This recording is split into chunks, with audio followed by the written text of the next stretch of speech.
सिर्फ 17 दिन हेलीकॉप्टर की सर्विस इस्तेमाल की गई और 16 करोड़ रुपए का बिल बना दिया गया। महकमा ख़जाना ने एतराज़ उठाया कि आज़ादाना तहकीकात की जाएँ कि आखिर ये हेलीकॉप्टर कहाँ से उड़ा। 8 माह बाद हुकूमत को याद आया कि एक कंपनी को इसके किराए की अदायगी करना है, लेकिन चीफ सेक्रेटरी पंजाब ने कहा कि ये तो हुकूमत के अब ज़िम्मे, हुकूमत को अब इसकी अदायगी करना पड़ेगी।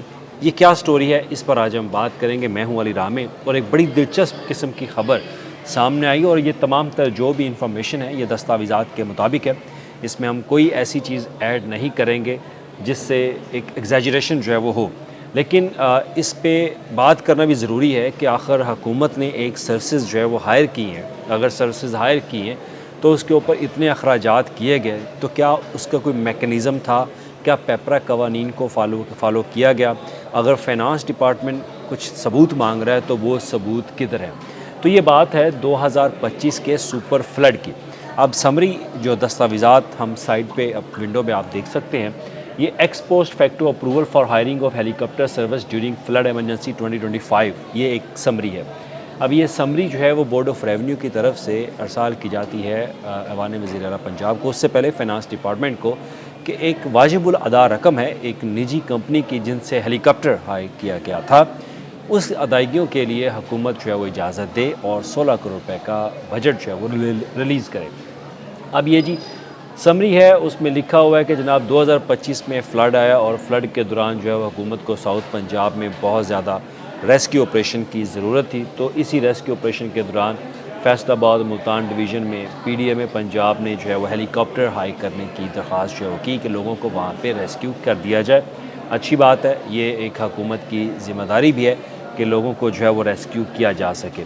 और इसमें फिर उन्होंने कहा है कि हेलीकॉप्टर जो यूटिलाइजेशन है, द हेलीकॉप्टर सर्विसेज व यूटिलाइज फ्राम 28-25 टू 39-2025। उन्होंने कहा है कि जनाब 28 अगस्त 2025 को ये हेलीकॉप्टर जो है वो हायर किया गया और 13/9/2025 तक, यानी कि 13 सितंबर तक इस हेलीकॉप्टर की सर्विस जो है वो इस्तेमाल की जाती रही। फिर उन्होंने कहा कि subsequently finance department was approached, finance department को अप्रोच किया गया कि 16 करोड़ रुपए का बिल जो है वो इसकी अदायगियाँ की जा सकें जो ये सर्विस हायर की गई। और उसके बाद फाइनेंस डिपार्टमेंट ने ये केस जो है वो रिटर्न किया। ये लिखा हुआ है समरी के ऊपर, the finance department return the case and advice initiating a summary for a set proposal seeking approval from the cabinet कब, यानी कि पंजाब कबीना से इसकी अप्रूवल जो है वो ली जाएगी बतौर सप्लीमेंट्री ग्रांट। हुकूमत जो है इसके लिए बजट क्योंकि एलोकेट नहीं था तो सप्लीमेंट्री ग्रांट के तौर पर यह बजट जो है रिलीज़ किया जाएगा। अब ये एक्स पोस्ट फैक्टो अप्रूवल की बात हो रही है, हुकूमत ने इस बिल की मंजूरी दे दी है और उसके बाद फाइनेंस डिपार्टमेंट जो है वो अपना एक ऑब्जर्वेशन लगाता है इसके ऊपर। अब ये इंटरेस्टिंग चीज़ है क्योंकि फ़ाइनेंस डिपार्टमेंट से पैसे मांगे गए तो फाइनेंस डिपार्टमेंट ने भी बदले में कुछ चीज़ें जो है उनसे मांगी कि हमें भी कुछ सबूत दिया जाए कि आखिर ये हेलीकॉप्टर कहाँ से उड़ा, कहाँ इसने रेस्क्यू ऑपरेशन किया। तो उसकी डिटेल मैं वो आपके साथ शेयर करता हूँ। उन्होंने अब 3A-B-C में 3 डिफरेंट पैराग्राफ में उन्होंने बाकायदा एतराज़ात जो है वो उन्होंने कुछ ऑब्ज़र्व किया है। इसमें उन्होंने कहा जी the service was utilized during the period from 28-25 39-25 whereas the instant proposal for regularization and payment had been initiated after a lapse of around 8 months without any justification for such an inordinate delay। अब यहाँ पे वो कह रहा है कि आपको 8 माह बाद आपको याद आया कि जनाब ये एक वाजिबुल अदा रकम है और वो आपको अदा करनी है, तो 8 माह का टाइम आपने लैप्स किया, आपने ज़ाया किया और उसके बाद ये समरी जो है वो आप इनिशिएट करें और वो भी विदाउट कोई जस्टिफिकेशन, कोई इसकी कोई जस्टिफिकेशन तो आप दें। फिर उन्होंने कहा कि finance department had already release 72.023 billion for flood related rescue relief and rehabilitation activities during flood 2025 including 1.15 billion to Faisalabad and Multan division. यहाँ पे वो जस्टिफिकेशन देते हैं कि 72 अरब रुपए हुकूमत पहले ही रेस्क्यू रिलीफ और रिहेबिलिटेशन की मद में अदा कर चुकी है और उसमें इंक्लूडिंग 1.15 बिलियन यानी कि 1 अरब 15 करोड़ रुपए फैसलाबाद एंड मुल्तान डिवीज़न को भी दिए जा चुके हैं। फिर वो कहता है कि the administrative department has not provided independent verification certification of flying logs and rate reasonableness. फिर वो कहता है कि more AD has not taken into the account tax implication if any. अब यहाँ पे वो कहते हैं कि इसकी कोई लॉग बुक तो हमारे साथ शेयर की जाए, इसकी कोई आज़ादाना तौर पर तहकीकात तो की जाए कि कहाँ पे जहाज़, मतलब या भी इसकी तशरीह हम इस पैरे की करते हैं। वो पूछना ये चाह रहे हैं कि जहाज़ कहाँ से उड़ा, कहाँ इसको रेस्क्यू के लिए इस्तेमाल किया गया। तो ये कुछ इसकी वेरिफिकेशन जो है ये तो आज़ादाना तहकीकात जो है वो की जाती, और लॉग बुक जो है फ़्लाइंग लॉग बुक वो उनके साथ शेयर की जाए ताकि उनको ये मालूम हो सके कि जहाज़ जो है या हेलीकॉप्टर जो है वो कहाँ से कहाँ जो है उड़ा, कहाँ इस्तेमाल हुआ, कितने लोगों को रेस्क्यू जो है वो किया। ये डिटेल उन्होंने मांगी है। अब इसके बाद फिर ये मामला जाता है पेपरा पंजाब के पास, जो कि पंजाब का एक बहुत बड़ा एक डिपार्टमेंट है। डिपार्टमेंट इस लिहाज से कि कोई भी प्रोक्योरमेंट के हवाले से जो रेगुलेशन है वो पेपरा पंजाब की तरफ से प्रिपेयर की जाती हैं। अब पेपरा ने फर्दर ऑब्जर्व किया कि the procuring agency might have adopted appropriate course of action post determination of relevance and applicability of to the cited rule in the existing market landscape। उन्होंने कहा है कि आपने हो सकता है कि जो एग्जीक्यूशन एजेंसी यानी कि बोर्ड ऑफ रेवेन्यू है या मुतल्लिका डिपार्टमेंट, उन्होंने अपनी तरफ से कानूनी जो तमाम मराहिल हैं वो पूरे किए हैं, क्योंकि जब भी इस तरह की एमरजेंसी सूरत हाल होती है तो आपको इजाज़त होती है कि आप किसी भी तरीके से लोगों को रेस्क्यू करने के लिए या वहाँ पे रिलीफ फराहम करने के लिए हंगामी बुनियादों पर पेपरा कवानीन के कुछ रूल्स हैं उनको मद्देनज़र रखते हो आप कोई भी कंपनी जो है वो हायर कर सकते हैं, जो है वो कर सकते हैं। लेकिन उसमें एक चीज़ उन्होंने वाज़ह तौर पे लिखी हुई है, लेकिन मार्केट का रिसर्च और एनालिसिस जो है वो लाजमी होना चाहिए कि मार्केट में अगर कोई चीज़ मौजूद है तो उसके रेट्स क्या हैं, ये आपको चेक करना पड़ेगा। ये नहीं कि विदाउट मार्केट रेट जो है वो आप किसी भी आम कंपनी को, किसी भी कंपनी को जो है आप कोई टेंडर अपना दे दें या उनसे बिड जो है वो मांग ली जाए।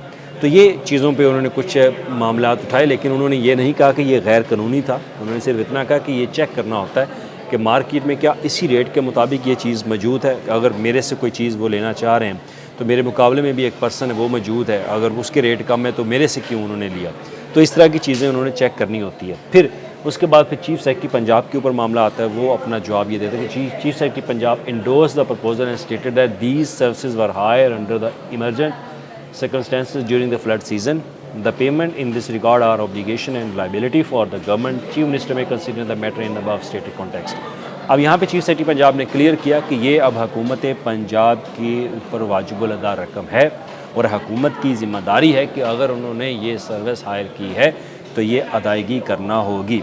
अब इस यहाँ पे 3 मुख्तलिफ जो डिपार्टमेंट्स हैं उनकी ऑब्ज़र्वेशन, उनके तहफ़्फ़ुज़ात या उनकी को राय जो है वो इस समरी में दस्तावेज़ात में ली गई और इन्हीं दस्तावेज़ात के मुताबिक ही हमने ये स्टोरी जो है वो आपके साथ शेयर की। लेकिन यहाँ पे मामला जो फाइनेंस डिपार्टमेंट ने उठाया, जिनके हाथ से पैसे रिलीज़ होने हैं, क्योंकि at the end finance department ही ज़िम्मेदार है पंजाब के जो अवामी जो हमारा पब्लिक पैसा है उनके पास मौजूद है, वही इसके ज़िम्मेदार हैं कि आखिर ये अवामी जो पैसा है वो कहाँ पे ख़र्च किया जा रहा है। अमूमन आवाम से पूछा तो नहीं जाता कि पैसा कहाँ से कहाँ ख़र्च करना है, लेकिन फिर भी कानूनी तौर पर ये जो वहाँ पे ऑफिसर्स बैठे हुए हैं ये उनकी ज़िम्मेदारी है कि उन्होंने पब्लिक मनी को सेव भी करना है, पब्लिक मनी को कंट्रोल भी करना है और पब्लिक मनी को बाकायदा मॉनिटर भी करना है कि कहाँ से ये फ़ंड निकल रहा है, कहाँ इस्तेमाल हो रहा है, कहाँ यूटिलाइज़ हो रहा है, और अगर यूटिलाइज़ हो रहा है तो क्या उसमें पब्लिक का कितना फ़ायदा जो है वो हो रहा है। तो फाइनेंस डिपार्टमेंट का जो एतराज़ था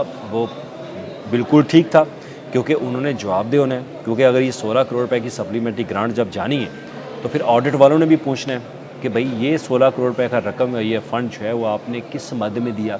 वो अगर बताएंगे कि जनाब ये हेलीकॉप्टर हमने इस्तेमाल किया था रेस्क्यू, फ्लड रेस्क्यू के दौरान, तो वो फिर वो पूछेंगे जी हेलीकॉप्टर की जो तफसीलात हैं, कहाँ इस्तेमाल हुआ, कितने लोगों को रेस्क्यू किया गया, उसकी जो फ्लाइंग लॉग बुक्स उन्होंने मांगी है वो अगर ऑडिट पैरे वाले मांग लेते तो फिर उसकी डिटेल्स जो है वो कौन शेयर करेगा। ये वो चीज़ें हैं जो कि अकाउंट्स वाले, ऑडिट वाले बाकायदा ये तफसीलात मांगते हैं। तो हमारे यहाँ हमेशा पंजाब के अंदर ये होता है कि बेशतर ऐसे पैरा बनते हैं जहाँ पर डॉक्यूमेंट्स जो है वो दिए ही नहीं जाते ऑडिट वालों को।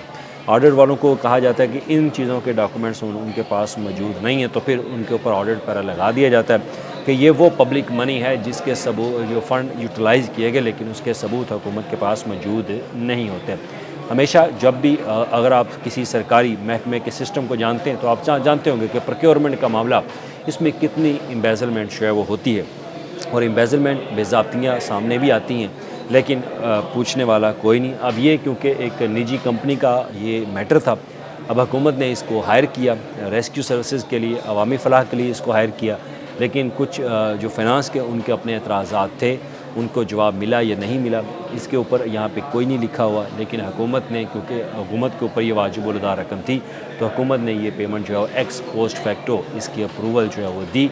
बोर्ड ऑफ रेवन्यू के तरफ से ये मामला हुकूमत के साथ शेयर किया गया और बताया गया कि 16 करोड़ रुपये हेलीकॉप्टर के अखराजात आए, जो रेस्क्यू करने के लिए 17 दिन उन्होंने इस्तेमाल किया।